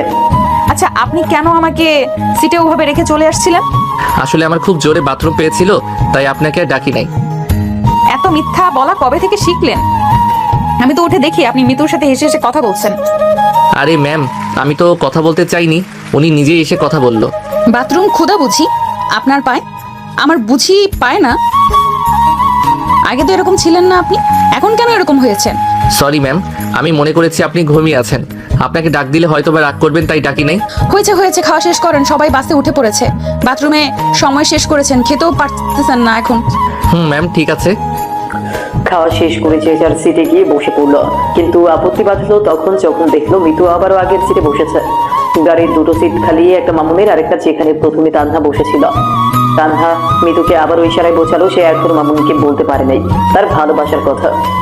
মিতু আবারও হালকা হেসে সিটে থেকে উঠে গিয়ে তানহার সিটে বসলো। তানহা সিটে বসতে বসতে মামুন বলল, আচ্ছা ম্যাম, মিস মিতুকে ইশারায় কি এমন বললেন যে উনি সিট ছেড়ে দিয়ে আপনার সিটে বসলো? আসলে মিস মিতু আপনাকে পছন্দ করে, ভালোবাসে, নিজের মুখে বলতে পারতেছে না, তাই আমাকে বলতে হয়েছে। এই কারণে সিট ছেড়ে দিয়ে আমার সিটে বসেছে। ম্যাম আমাকে আর হাসাবেন না। বাপের জন্মেও শুনি নাই অফিসের বসকে দিয়ে কর্মচারী প্রেম প্রস্তাব দেয়। তার মানে আপনিও মিস মিতুকে পছন্দ করেন, ভালোবাসেন, তাই তো? ম্যাম আর হাসাবেন না প্লিজ, পেটে ব্যথা হয়ে গেল। আমি মজা করতেছি না, যেটা সত্যি সেটাই বললাম। মিস মিতু নাকি আপনাকে ভালোবাসে। উফ ম্যাম, আপনিও না। দেখেন আমি তাকে আমার ভালো কলিগ ছাড়া অন্য কিছু ভাবি না। তাহলে মিতু কেন আমাকে একদিন অফিসে আজকে বাসেও বললো আপনাকে ভালোবাসে? ম্যাম ওটা তার ভুল ধারণা, আর আপনি যে বলতেছেন এটাও আপনার ভুল। আর আপনিও ভালো করে জানেন আমি কাকে ভালো। কি হলো, থামলেন যে? বলেন কাকে ভালোবাসেন। ওসব কিছু না, কিন্তু মিস মিতুকে আমি ভালোবাসি না, আর কোনোদিন তাকে ভালোবাসা সম্ভব না। আমি আগেও বলেছি, এখনো বলতেছি, মিস মিতুকে ভালো কলিগ মনে করে, এর চেয়ে অতিরিক্ত কিছুই না। পরে যদি জিজ্ঞাসা করে কেন তাকে ভালোবাসেন না, তখন কি উত্তর দিব আমি? বলবেন আমি একজনকে ভালোবেসেছি আর তাকেই আমি চাই, কিন্তু সে মিতু নয়। কাকে চান, কে সে, সেটা যদি জানতে চাই? ম্যাম প্লিজ, আর না, এবার তো। আচ্ছা ঠিক আছে, আমি বুঝেছি সবটা, আর বলতে হবে না। ধন্যবাদ ম্যাম, এবার একটু জিরিয়ে নেই আমি। আমি জানি মামুন, তুমি আমাকে এখনো ভালোবাসো। আমাকে এইভাবে সে সময় ঠকাতে নাও পারতে তুমি। আমি যে এখনো সেই আশা নিয়েই পড়ে আছি, আবারও শুনবো ভালোবাসি কথাটা তোমার মুখে। এতদিন দুর্ব্যবহার করার জন্য আমি সরি মামুন। তোমার কাছ থেকে অবহেলা পেয়ে এগুলো করেছি আমি। কক্সবাজার যেয়ে নেই, তোমাকে বলতে হবে না, সবার সামনে আমি তোমাকে আবারও ভালোবাসি বলবো। আমি যে এখনো তোমাকে আগের মতোই ভালোবাসি। আর বললো না। আগের মতো কানে ইয়ারফোন লাগিয়ে চোখ বন্ধ করলো। কিছুক্ষণ বাইরের দিকে তাকিয়ে থাকতে থাকতে তানহার চোখেও ঘুম চলে আসলো। আবারও সে মামুনকে জড়িয়ে ধরে ঘুমিয়ে গেল। বাস যখন কক্সবাজারের হোটেলের সামনে এসে দাঁড়ালো তখন প্রায় সন্ধ্যা ঘনিয়ে রাত হয়েছে। তানহা চোখ মেলে দেখে সে মামুনকে জড়িয়ে ধরে আছে। তা দেখে কিছুটা লজ্জা পেল। তানহার ডাকে মামুনের ঘুম ভাঙে। বাসগুলো থেকে সবাই নেমে হোটেলের সামনে দাঁড়িয়ে রইল। তানহা আগে থেকেই হোটেল রুমগুলো বুক করে রেখেছিল। সবাই আজকে যে যার রুমের চাবি নিয়ে চলে যান, অনেক পথ জার্নি করা হয়েছে। আর হ্যাঁ, এখানে আমরা মোটেও 3 দিন থাকবো। এই 3 দিন 3 বেলা খাবার থাকা কোম্পানি বহন করবে। এর বাইরে আপনারা অন্য কোথাও ঘুরতে যাওয়া, খাওয়া, সেই সব আপনাদের সবার নিজেদের ব্যয় করতে হবে। ম্যাডাম, তাই বলে এতগুলো মানুষের সবকিছু কোম্পানি ব্যয় করবে? এই 3 দিনে তো কয়েক লক্ষ টাকা ব্যয় হবে। এনারা সবাই আমার কোম্পানির কর্মকর্তা। এনারা আছে বলেই কোম্পানি টিকে আছে। আর বছরে একবার মাত্র পিকনিকের আয়োজন করা হয়, এতে কত লক্ষ টাকা ব্যয় হলো সেটা ভেবে লাভ আছে? তাছাড়া এনারা সৎভাবে কাজ না করলে কোম্পানি কোটি কোটি লাভ করতো না। এটা এনাদের এবং এনাদের পরিবারের প্রাপ্য। হোটেলে সব বলা আছে, আপনাদের যা লাগে নিতে পারেন, খেতে পারেন। এবার সবাই এক এক করে যে যার রুমের চাবি নিয়ে যেতে পারেন। সবাই এক এক করে তাদের ব্যাগ লাগেজ নিয়ে হোটেল ম্যানেজারের কাছে গিয়ে চাবি নিয়ে রুমে চলে গেল। সবাই অনেক পথ জার্নি করেছে। সবাই আগে রুমে গিয়ে ফ্রেশ হয়ে নিয়ে হোটেলে যেখানে সবার একসাথে খাবার ব্যবস্থা করা হয়েছে, সবাই খেয়ে আবারও যার যার কেবিনে গিয়ে ঘুমিয়ে পড়লো। যারা পরিবার সহ এসেছে তাদের জন্য বড় রুম মানে ডাবল রুম, 2টি খাট। যারা সিঙ্গেল এসেছে তাদের জন্য সিঙ্গেল রুম, সিঙ্গেল খাট। পরের দিন যে যার মতো সমুদ্র দেখতে বেরিয়ে গেল। কেউ বা সমুদ্রের জলে ডুবে ভাসে, আবার কেউ সেলফি তোলে, কেউ বা টিকটক ভিডিও বানায়, কেউ বা লাইভ ভিডিও করতেছে, কেউ বা ছাতার নিচে বসার যে চেয়ারগুলো আছে সেখানে শুয়ে ডাব খাচ্ছে, কেউ বা নিজের জীবন সঙ্গিনীর সাথে মজা করতেছে। সবার থেকে দূরে মামুন বালির উপরে বসে আছে। মিতু একটু এগিয়ে গেল তানহার দিকে। মুখে মুচকে হাসি থাকলেও মুখটা তার লজ্জায় লাল হয়ে আছে। ম্যাম, একা একা সমুদ্রের জলে যে আপনার কেউ আসে নাই? আমার আবার কে আসবে? অফিসে সবাই তো কাউকে না কাউকে নিয়ে এসেছে, আপনি যে একা আসলেন? কেন, আপনিও তো একা এসেছেন, আপনার কি তাতে কোনো সমস্যা হচ্ছে? কি যে বলেন না ম্যাম, আমি আবার কোথায় একা আসলাম? আপনি তো একাই এসেছেন, আর এত লজ্জা পাচ্ছেন কেন? আমি তো একা আসি নাই, আমার সাথে তো মামুন এসেছে। তা মামুন সাহেব কি আপনাকে ভালোবাসার কথা বলেছে? আপনি বলেন নাই ম্যাম? হ্যাঁ বলেছি, কিন্তু মামুন সাহেব না করে দিয়েছে। আমি জানি আপনি বললে সে হ্যাঁ বলবে না, আমি বললে ঠিকই সে রাজি হবে। আচ্ছা, আমার কথা বিশ্বাস না হলে নিজে গিয়ে জিজ্ঞাসা করেন। কি বেহায়া মেয়ে রে বাবা, আমার কথা বিশ্বাস করে না। ম্যাম, তাহলে যাই, গিয়ে বলি এই সময় মামুন একা আছে, আপনি গোসল করতে থাকেন। তানহা মিতুর দিকে তাকিয়ে দেখতেছে। মিতু তো মামুনের দিকে এগিয়ে যাচ্ছে। মামুন একা একা বসে সমুদ্রের জলের ঢেউ উপভোগ করতেছে। হঠাৎ দেখলো মিতু তার কাছে বসে আছে আর মুচকি মুচকি হাসতেছে। কি ব্যাপার এভাবে হাসতেছেন যে? আর আপনি আসলেন কখন? আমি মাত্র এসেছি, মনে আনন্দের ঢেউ হচ্ছে দেখে হাসতেছি। আচ্ছা হাসেন, সমস্যা নেই, কিন্তু আপনি আমার কাছে এলেন যে? তোমাকে একটা কথা বলার ছিল বলে এখানে আসলাম। তাছাড়া আশেপাশে তেমন কেউ নেই, তাই ভাবলাম মনের কথাটা বলেই দেই। তা কি এমন মনের কথা বলেন তো শুনি। আসলে আমি কোনো কথা পেঁচিয়ে বলতে পারি না, যা বলার সোজাসাপটা বলে দিই, মনের ভেতরে কথা রাখতে পারি না। সব বুঝলাম, এবার তো বলেন কি বলবেন। আসলে তোমাকে আমি খুব পছন্দ করি, এমনকি অনেক আগে থেকে তোমাকে ভালোবাসি আমি। আই লাভ ইউ মামুন, আমি সত্যি তোমাকে অনেক ভালোবাসি। আমাকে কি তোমার জীবনের সঙ্গী বানাবে? সব বুঝলাম এখন। আচ্ছা, আপনার এই কথার উত্তর কালকে দিব, কেমন? দয়া করে আজকে আর জোর করবেন না। সবাই আনন্দ করতেছে, আপনিও করেন। আমার এত তাড়াহুড়া নেই, যখন মন চায় তখন বলে দিও। আমি কিন্তু কালকের জন্য অপেক্ষায় রইলাম। বলেই মিতু লজ্জা মুখে হাসতে হাসতে চলে গেল। দূর থেকে মামুন আর মিতুর কোনো কথা শুনতে না পারলেও মিতুর হাসি দেখে এটা অবশ্য তানহা বুঝে গেল, নিশ্চয়ই মামুন হ্যাঁ বলেছে। তানহার খুব রাগ হলো, বাসে বললো কি আর এখন করলো কি। তাই তানহা রেগে মেগে মামুনের কাছে গিয়ে কোনো কিছু না বলে ঠাস ঠাস করে থাপ্পড় মারলো। আমি আবার কি করলাম? কি কারণে মারলেন আমাকে? নিজেকে খুব পাকা খেলোয়াড় মনে করিস তুই না? আমাকে বাসে বললি এক কথা আর এখন বলতেছিস আরেক কথা। আপনার কথার আগা মাথা কিছুই তো বুঝতে পারতেছি না। না বোঝার মতো তো কথা নয়। বাসে বললি মিতুকে ভালোবাসিস না, আর এখন কি করলি তুই? সব বুঝি আমি, উপরে উপরে খাবি তলেও কুড়াবি। আমি মিতুকে কিছুই বলি নাই। আমাকে কেন ভুল বুঝতেছেন আপনি? কিছু না বললে কেউ নিশ্চয়ই এভাবে লজ্জা পেয়ে হাসতে হাসতে যায় না। তুই যদি হ্যাঁ বলিস অবশ্যই খুশি হবে, হাসবে। আর তুই যদি না বলিস অবশ্যই মন খারাপ করে চলে যাবে। তাহলে মিতু কেন এইভাবে গেল? ম্যাম, সবাই এখানে আনন্দ করতে এসেছি, তাই তার মনে ব্যথা দিতে চাইনি বলে আমি বলেছি। বলেছিস তুই মিতুকে ভালোবাসিস, তাই তো? তোকে আমার চেনা আছে, অনেক আশা করে এখানে এসেছিলাম তোকে আবারও কাছে টেনে নিব, বুকে টেনে নিব, কিন্তু তুই সেটা হতে দিলি না। আবারও প্রমাণ করে দিলি তুই ঠকাতে জানিস। এর চেয়ে ভালো কিছু তুই পারিস না। প্লিজ তানহা, আমাকে ভুল বোঝো না। আমার কথাটা শোনো আগে, আমিও তোমাকে ভালো। চুপ কর বেঈমান। আমাকে কোন সাহসে তুমি করে বলছিস ছোট লোকের বাচ্চা? আর আমাকে কোন যোগ্যতায় ভালোবাসে কথাটা বলতে চাস? তোর মতো এমন হাজারো কর্মচারী আছে আমার, তাদের সবাইকে কি ভালোবাসবো নাকি আমি? তানহা, তোমার যা মন চাই বলো, কোনো সমস্যা নাই। আগে তো আসল কথাটা শুনবে নাকি? ভালো একাই তুমি বাসো নাই, আমিও বেসেছি। ছোট লোকের বাচ্চা, চুপ কর। আর একবার যদি তুমি করে বলেছিস তোর জিভ টেনে ছিঁড়ে ফেলবো। আর তোকে আমি ভালোবাসবো এটা তুই কোন স্বপ্নে ভেবেছিস ছোট লোক কোথাকার? আমার সম্পত্তি দেখে তোর এখন ভালোবাসা বেড়ে যাচ্ছে? বুঝতে পারি নাই ম্যাম, আসলে আমার ধারণা ভুল। আমি মনে করেছি আপনিও হয়তো আমাকে চান, কারণ আপনার আচরণ, আপনার দেওয়া গিফট, বাসে আমাকে জড়িয়ে ধরে ঘুমানো, মিস মিতুকে সাথে দেখলে জেলাস হওয়া। আসলে আমি সরি ম্যাম, এরকম ভুল আর হবে না। এই ছোট লোকের বাচ্চা জীবনেও আপনার নাম মুখে নিবে না। আর তুমি করে বলা কিংবা ভালোবাসার কথা কিছুই বলবে না। আমাকে অনেক মেহেরবানি দেখিয়েছেন, এর জন্য আপনাকে অসংখ্য ধন্যবাদ। এই ছোট লোকের বাচ্চাকে চাকরি দিয়ে কাজ করিয়ে খুব বড় উপকার করেছেন। ভাবতেও পারি নাই মামুন তুমি আবারও আমার সাথে বেইমানি করবে। কত আশা করেছিলাম তোমাকে নিয়ে, সেই তুমি আবারও আমাকে ভুল প্রমাণ করালে। তোমার জন্য এই তানহা কি করে নাই একটাবারও কি তোমার মনে পড়ে না? মনে পড়লেও কি আর না পড়লেও বাকি, কারোর উপকার কি স্বীকার করার মতো মন আছে তোমার? তোমার শিরায় শিরায় তো বেইমানি আর ঠকানো ভরা।